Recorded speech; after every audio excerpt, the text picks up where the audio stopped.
Forestil dig, at du ville sige noget på dansk. Du ved præcis, hvad du mener. Men i dit hoved er alt på dit modersmål. Hvordan kan du sørge for aldrig at tænke på dit modersmål, når du ikke vil det?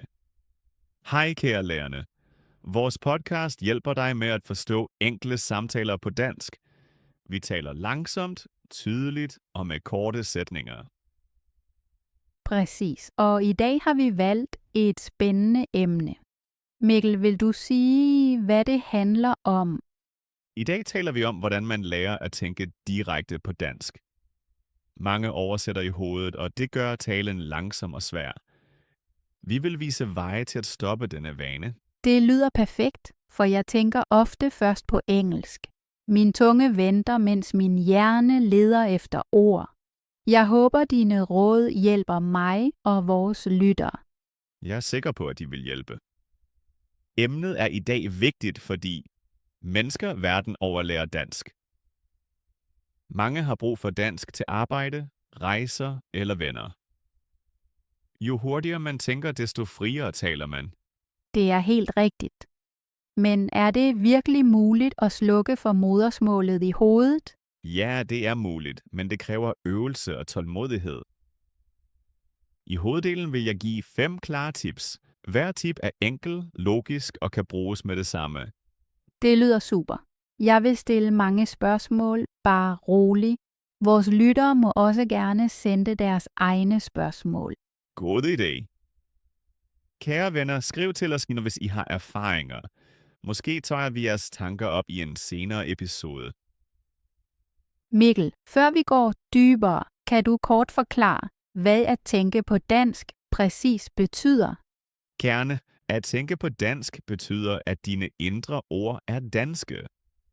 Du laver sætninger, stiller spørgsmål og kommenterer alt uden oversættelse. Det føles først fremmed, men bliver hurtigt naturligt. Okay, det er klart. Jeg er nysgerrig på din metode. Måske overrasker nogle tips mig? Det håber jeg. Men lad os først lave en lille plan, så ingen farer vild. Vi nævner emnet, taler om mål, og så begynder vi med tip 1. Lyder struktureret. Jeg er klar, og jeg tror, vores begyndere er også klar. Perfekt, så lad os komme i gang. I næste afsnit taler vi om vores fælles mål. Vi høres om lidt. Jeg henter hurtigt en slurk vand, så går vi videre. God idé. Vand holder hjernen frisk. Vi ses om lidt, kære lyttere. Så Sofie, vores første fælles mål i dag er klarhed. Alle lyttere skal forstå, hvorfor det er så vigtigt at tænke på dansk. Klarhed lyder godt. Jeg mærker tit, at jeg har en idé, men jeg finder ikke de rette ord. Lige præcis det stopper flowet. Vores andet mål er ro. Når du er rolig, så kan din hjerne hurtigere lave nye mønstre. Jeg vil prøve at være afslappet. Har du et lille tip til det? Ja, tip 1 kommer om lidt, men først laver vi et klart billede. Forestil dig, at dansk er et hyggeligt rum. Du åbner døren og lader dit modersmål blive udenfor. Det billede kan jeg lide. Jeg ser en lænestol, bøger og en lampe. Perfekt! Det rum går vi nu ind i sammen. Og her kommer tip 1. Brug korte selvsamtaler. Selvsamtaler? Ja. Tal stille eller i dit hoved om det, du gør nu. For eksempel, jeg åbner vinduet, nu kommer frisk luft. Det lyder simpelt. Netop simpelt er godt. Det er vigtigt, at du ikke oversætter indeni. Sig ikke først window og led efter det danske ord. Forstået. Men hvad hvis jeg mangler det rigtige ord? Så forklar det med andre ord. Sig for eksempel, den glasting, man kigger igennem i stedet for vindue. Så bliver du på dansk og undgår et stopskilt i hovedet. Det er sjovt, men nyttigt. Jeg tror, vores lyttere kan prøve det med det samme. Helt sikkert. Kære venner, prøv det nu med én ting på jeres bord. Beskriv den uden at oversætte. Jeg ser min kop. Den er blå, stor og fuld af kaffe. Perfekt. Lige sådan. Tip 2 kommer straks, men først et kort hint om regelmæssighed. Regelmæssighed er altid mit problem. Jeg ved det. Sæt 3 faste tidspunkter om dagen til mini-selvsamtaler. Morgen, middag og aften er klassiske. Sæt en alarm, indtil det bliver en vane. Jeg elsker klare planer. Jeg vil bruge alarmen på min mobil. Godt, lad os nu gå til tip 2. Brug visuelle sedler. Sedler. Ja, skriv lette danske ord på små sedler. Sæt dem på ting i din bolig. Hver gang du går forbi, læser din hjerne ordet. Det kender jeg fra børn, der skriver dør eller stol overalt. Præcis, det virker også for voksne. Du ser ordet 100 gange, og til sidst tænker du ikke på oversættelsen. Jeg kan lide den idé. Min køkken bliver altså snart et lille ordbog. Rigtig fint. Et tip. Skift sedlerne hver anden uge. Så forbliver hjernen nysgerrig. Lyder logisk.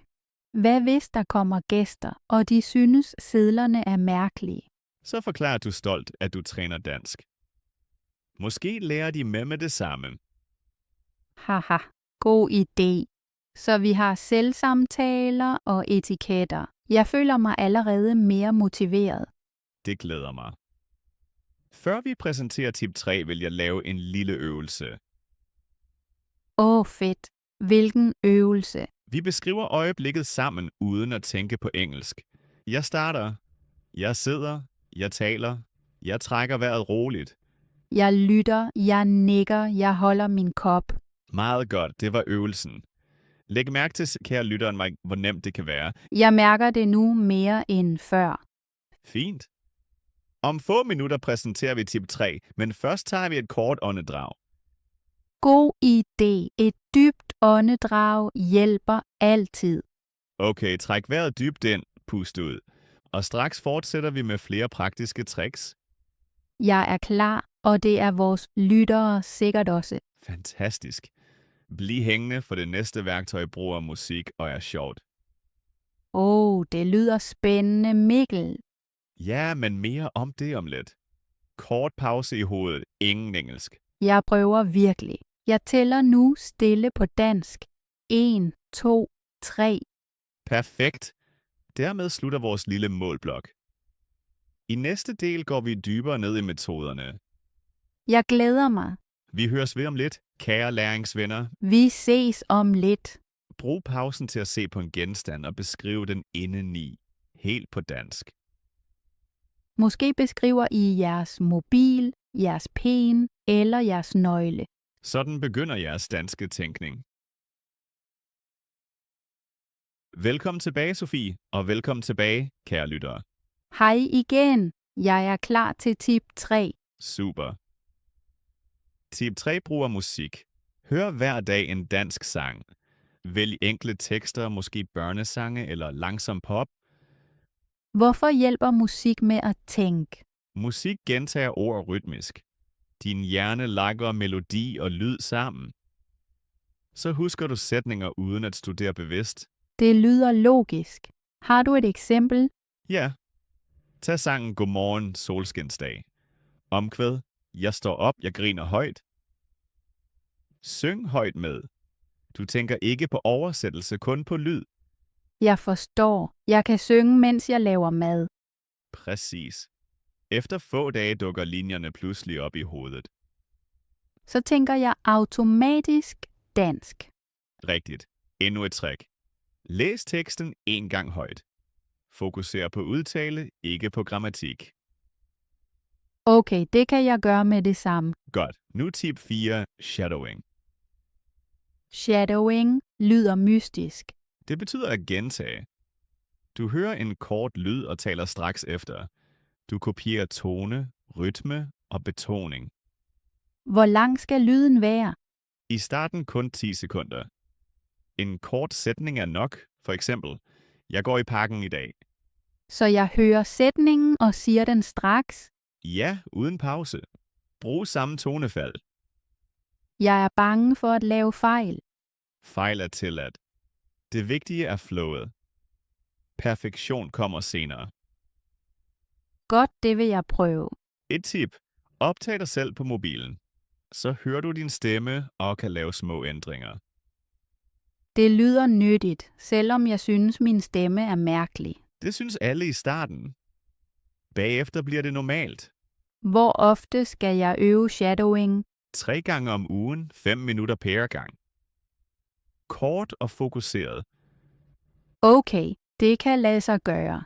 Lad os gå til tip 5. Tænkedagbog. En dagbog skriver man vel i, ikke? Jo, men her skriver vi kun stikord. Målet er at notere tanker hurtigt på dansk. Hvordan ser en side ud?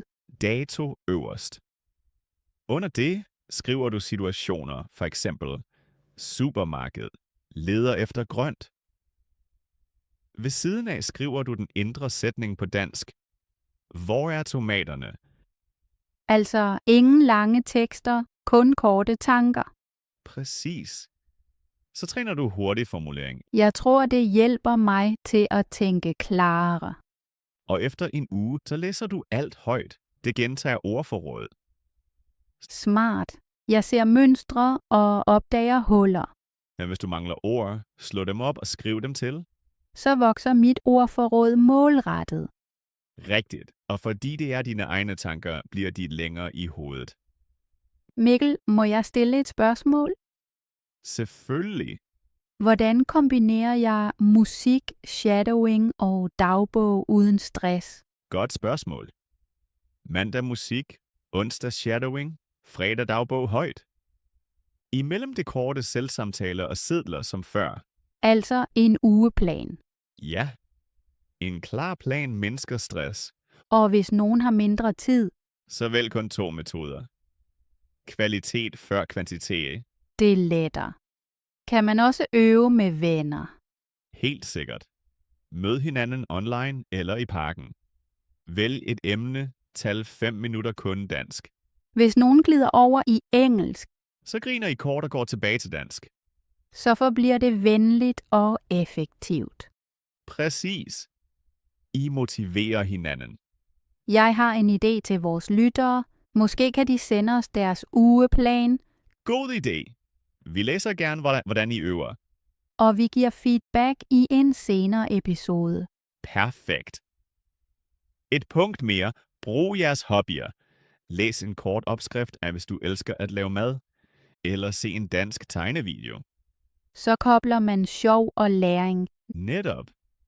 Hjernen elsker emner, der giver glæde. Jeg vil finde en dansk bagevideo. Fint. Og glem ikke at sige ordene højt. Jeg taler så med min kage, lyder sjovt. Humor hjælper altid. Latter løsner tungen. Mikkel, jeg føler mig virkelig motiveret nu. Det er målet. Motivation holder rutinen i live. Du har forklaret meget. Kan du kort nævne de 3 nye tips? Gerne. For det første, syng med musik. For det andet, shadowing. For det tredje, tænkedagbog. Tak, det er klart. Senere viser vi han, hvordan man måler fremgang. Spændende. Men lad os drikke en tår vand først. God idé. Vand først. Vi høres om lidt, kære læringsvenner. Bliv hængende og tænk videre på dansk. Så Sofie, nu taler vi om, hvordan man kan måle fremskridt. Det har jeg ventet på. Jeg vil se, om indsatsen virker. Første forslag. Optag hver uge en kort video på dansk af dig selv. En video. Jeg føler mig lidt usikker foran kameraet. Jeg forstår. Videoen er kun til dig. Du hører din stemme og ser dine bevægelser. Okay, det lyder muligt. Hvor lang skal videoen være? Kun 1 minut. Præsenter dig og fortæl, hvad du har lavet i dag. 1 minut klarer jeg. Bagefter sammenligner jeg gamle og nye klip. Netop, du vil høre glattere sætninger og færre pauser, Og hvis jeg næsten ikke ser fremskridt, bliver jeg frustreret. så kig nøjere.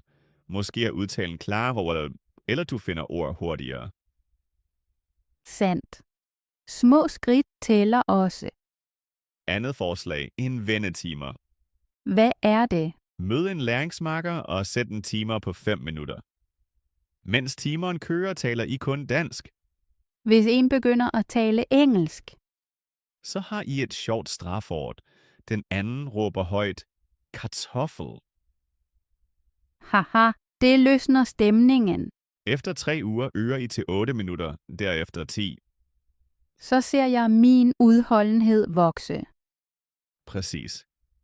Tredje forslag. Marker din tænkedagbog med farver. Mener du tænkedagbogen? Ja. Marker nye ord gule, gentagende orange og sikre grønne. Så ser jeg mange grønne ord og ved, jeg tænker hurtigere. Rigtigt. Visuelle sejre motiverer meget. Mikkel, jeg lægger mærke til, at alle tips er enkle, men faste. Simpelt slår komplekst, især i starten. Har du et tip, du selv bruger hver dag? Ja, jeg kommenterer mine omgivelser højt, når jeg går alene. For eksempel, Skyerne er grå, jeg dufter frisk brød fra bageren. det gør jeg i dag på min gåtur. Meget godt. En ting mere om følelser. Spændende. Mange går i stå, fordi de er bange for fejl. Det kender jeg. En fejl føles som et stopskilt. Tip imod det. Sig straks videre i hovedet, og så næste sætning. Et mentalt klik, så går det videre. Præcis. Ingen indre dom, kun fortsættelse. Det minder mig om at cykle. Man falder, rejser sig og kører videre. Flot billede. Sprog er også balance og bevægelse. Mikkel, har du nogensinde givet op, fordi det var svært? Ja, da jeg lærte fransk. Jeg holdt pause i 3 måneder. Hvordan startede du igen? Jeg hørte fransk comedy hver dag. Latter fjernede blokaden. Altså humor i stedet for pres? Netop. For dansk studerende gælder det samme. Find sjove kilder. Jeg kan lide korte sketches. De er forståelige og sjove. Perfekt. Sæt undertekster på dansk, ikke på engelsk. Så bliver hjernen i det danske rum. Dejligt, at du stadig bruger billedet. Ja. Det hjælper virkelig at lukke døren mentalt. Lad os nu se sammen, hvad vi oplever fælles. Gerne. Jeg har lært i dag, at små ritualer virker stærkt. Og jeg ser, at gode spørgsmål gør læringen klarere. Vores lyttere kan måske mærke, at vi også stadig ikke lærer. Helt sikkert. Lærer og lærerne flyder ofte sammen. Jeg vil teste én ting. Jeg sætter timeren i morgen tidlig. Skriv så til mig, om ordet kartoffel blev sagt. Det gør jeg. Jeg er sikker på, at du bliver 5 minutter på dansk. Jeg gør mit bedste. Endnu et fælles punkt. Fejre succeser højt. Hvordan mener du? Sig højt. Juhu, det var flydende, når en sætning går godt. Lyder fjollet, men glæde fastgør minder. Præcis. Hjernen elsker dopamin. Mikkel, hvad er dit nuværende yndlingsord på dansk? Hygge. Det lyder blødt og varmt i hovedet. Dejligt. Mit er solskin. Det føles varmt. Begge ord passer til en positiv stemning. Måske kan vi bede vores lyttere dele deres yndlingsord. God idé. Skriv jeres ord og hvorfor I kan lide det. Så bygger vi et lille ordgalleri. Præcis. En venlig samling for alle. Mikkel, jeg mærker, at vi nærmer os slutningen. Ja, vi har delt mange tips og sammenlignet erfaringer. Jeg føler nu mere tillid til at tænke direkte på dansk. Det glæder mig meget. Skal vi tage en sidste minitest? Gerne. Beskriv venligst i 3 sætninger, hvad du ser. Jeg ser min bærbare, lyset fra lampen og en notesbog. Meget flydende, ingen tøven. Godt tegn. Tak, jeg har bevidst ikke oversat. Fantastisk. Jeg tror, det er et godt tidspunkt at opsummere. Ja, det lyder som en fin afslutning. Super. Så lad os gå direkte til opsummeringen. Jeg synes, det er et fint øjeblik til at runde af. Skal jeg kort opsummere, hvad vi har talt om i dag? Meget gerne, Brian Sofie. En opsummering hjælper vores lyttere med at huske rådene bedre. Først forklarede vi, hvorfor det er så vigtigt at tænke direkte på dansk. At oversætte tager tid, gør sætninger langsomme og fjerner følelsen for lyd. Tip 1 var korte selvsamtaler i hverdagen, helst 3 faste tidspunkter om dagen. Tip 2 var farvede sedler i hjemmet, så øjne og hjerne ser danske ord hele tiden. Som tredje foreslog du musik. At synge en enkelt sang lagrer melodi og gloser sammen og giver godt humør. Fjerde tip var shadowing. Vi hører en sætning og gentager den straks for rytme, betoninger og udtale. Femte tip var tænkedagbogen. Vi skriver hurtige stikord, læser dem højt senere og lukker hullet mellem tanke og tale. Derefter talte vi om at måle fremskridt. Ugentlige 1-minuts videoer, vendetimeren med ordet kartoffel og en farvet orddagbog. Vi samlede også mentale strategier som straks at slippe fejl, fortsætte og fejre sejre højt, humor, hobbyer og fælles øvelse holder motivationen høj og forhindrer kedsomhed. Til sidst understregede vi, at små regelmæssige skridt virker bedre end sjældne maratonsessioner, og at hver elev må skabe egne ritualer. Kort sagt, at tænke dansk starter med enkle vaner, vokser med glæde og bliver tydeligt, når vi måler fremskridt bevidst. Tak, Sofie. Det var en skøn opsummering. Jeg kan især lide, at hver tip er lille, men effektivt. Jeg håber, lytterne nu tør åbne deres eget dansk rum og gå en tur derinde. Vær nysgerrig, prøv metoderne og mærk, hvordan hovedet bliver lettere hver dag. Ja, jeg tror virkelig, at små skridt er nøglen. Jeg sætter straks sedler i mit køkken og synger en sang under bruseren. Kære lyttere, hvis I gør det samme, skriv gerne, hvilket tip I bedst kan lide og hvorfor. Vi læser hver besked med glæde. Præcis, vi vil høre jeres historier.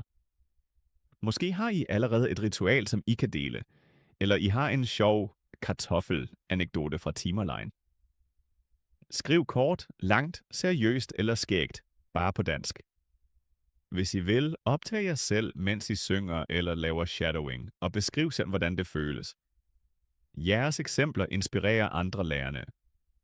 Før vi siger farvel, vil jeg takke alle, der lyttede i dag. I har givet tid, energi og godt humør, og det viser ægte kærlighed til sprog. Sammenlign jer ikke for meget med andre, men fejr hver egen sejr, uanset hvor lille. Vi er stolte af jer og glæder os til at være i jeres ører næste gang. Så siger vi på gensyn for i dag. Bliv ved, vær tålmodig og nyd processen. Jo oftere du tænker, jeg prøver det nu på dansk, desto mere naturligt bliver det.